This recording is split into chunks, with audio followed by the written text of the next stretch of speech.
Hi guys, I am out running some errands, but I wanted to film a video because I kind of took yesterday off and I just had some stuff on my mind. A couple things in this video. I want to talk about, first and foremost, most important, the resilient Jenkins child, the toddler, has been seen outside of their shelter space, unsupervised, by Drew's car.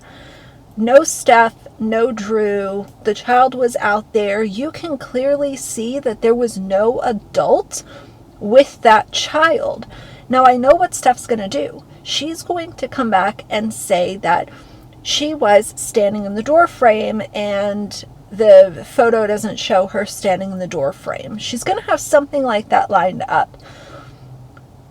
Child endangerment. Number one, you are living in a shelter,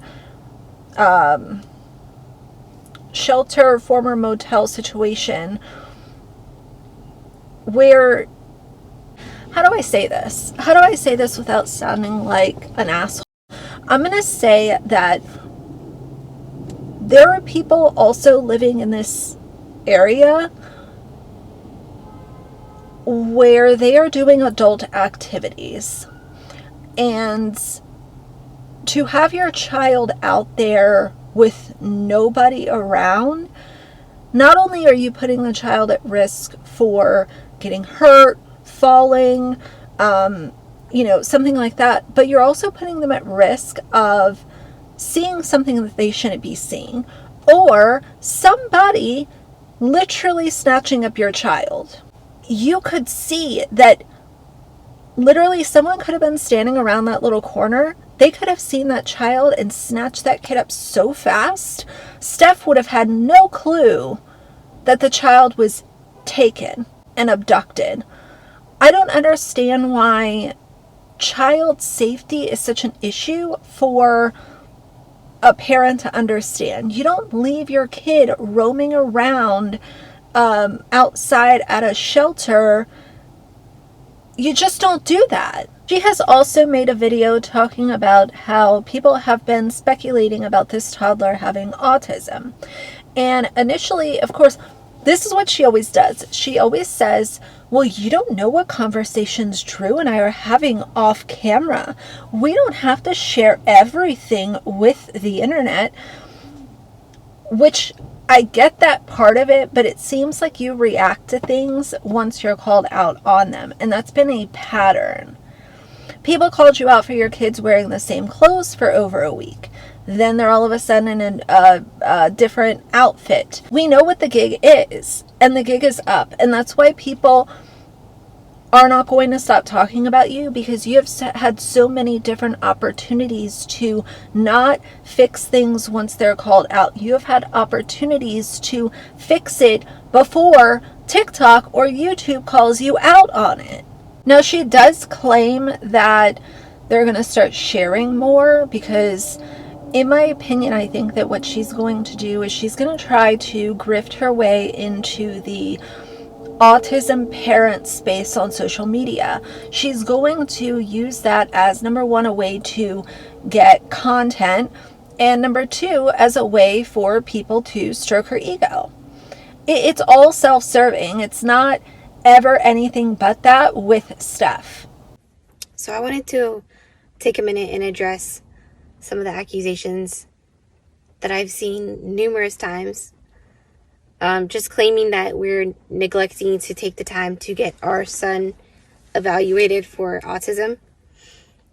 Just because we aren't taking the time to share that process and we're not posting that publicly doesn't mean that we aren't making sure that's getting done for our son. When it comes to my kids, like medical needs and what they go through at the doctor's office, that's not something I'm typically going to be sharing on our page.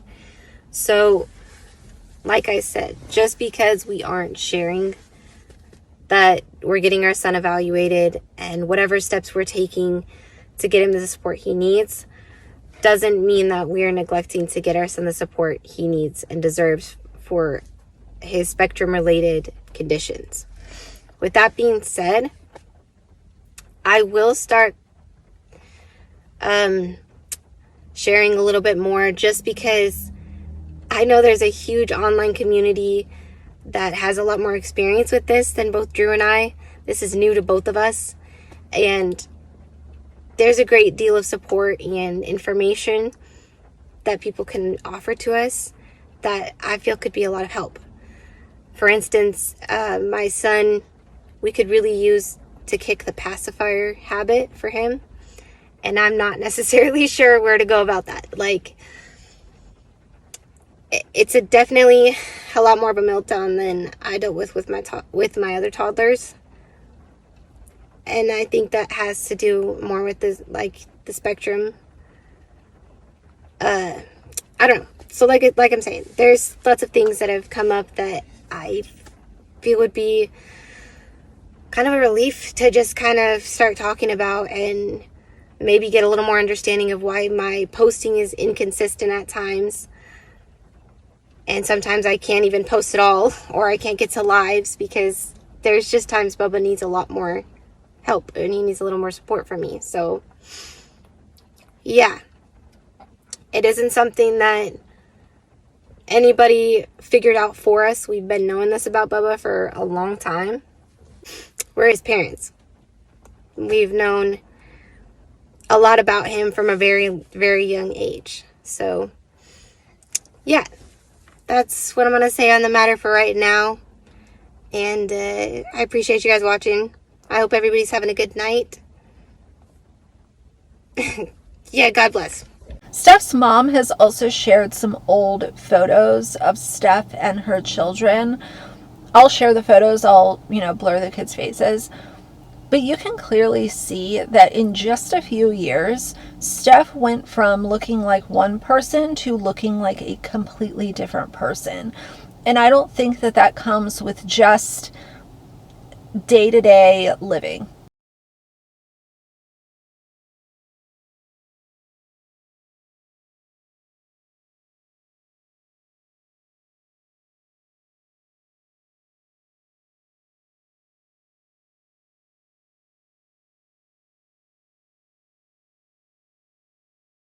Steph is trash. She will always be trash, and as long as she continues to be trash, I will continue to talk about her.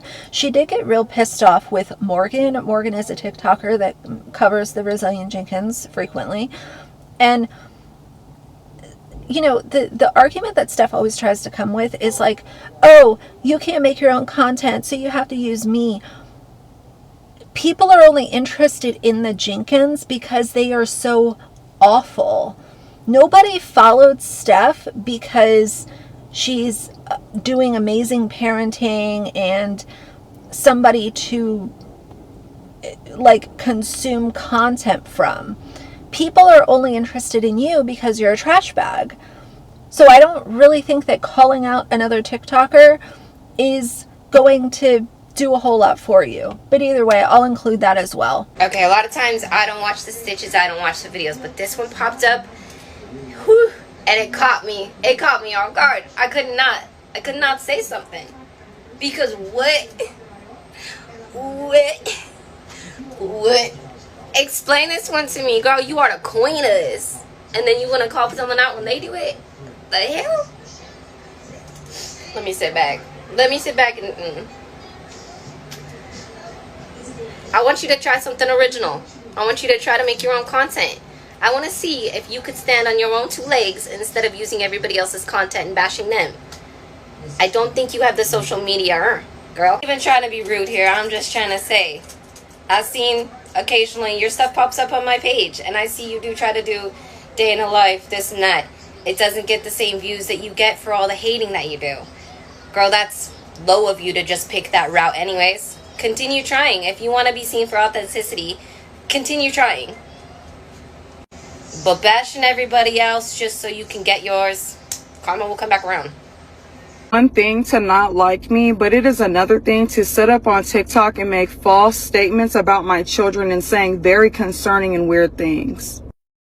The other thing we need to talk about in this video is Gypsy Rose Blanchard. Gypsy Rose absolutely turned my stomach inside out when she posted a TikTok literally just a day or two ago, of her child's, what was in her child's diaper. I have to be careful with the words that I use. She showed this on TikTok and said that she can tell when the baby has a blowout. Listen, Gypsy Rose has already been exposed for having dealt with this inappropriately. I'll throw the screenshot right here. And now you're showing what was in your child's diaper? Like, I don't want to spend a whole lot of time on this because frankly it makes me sick to my stomach. But what exactly are you trying to show by posting that on social media? I, as obviously an adult, I am so glad that my parents would have never thought to share that with the world. You don't even show that on like a home video that's never going to be seen by anybody. Why are you showing millions of people on social media? That's disgusting. You prove that you're a little gremlin every single time. I don't have to keep saying it, but I will, because you remind everybody how terrible you are and how disgusting to film that and take a picture and post it for the weird people that do support you on TikTok. Seek help, sign off the internet, and while you're at it, go back to prison. Either way, that's what's going on. I have a few more errands to run today, but yeah, I thought that I would stop and chat with y'all for a minute. I wanted a prettier backdrop for this video, but it is so hot outside, and it would literally like melt if I was sitting in the sun right now. So either way, I think that's enough for today. If you like the video, please leave a like and a comment. And if you'd like to see more from me in the future, please subscribe. I'll see you guys soon. Bye.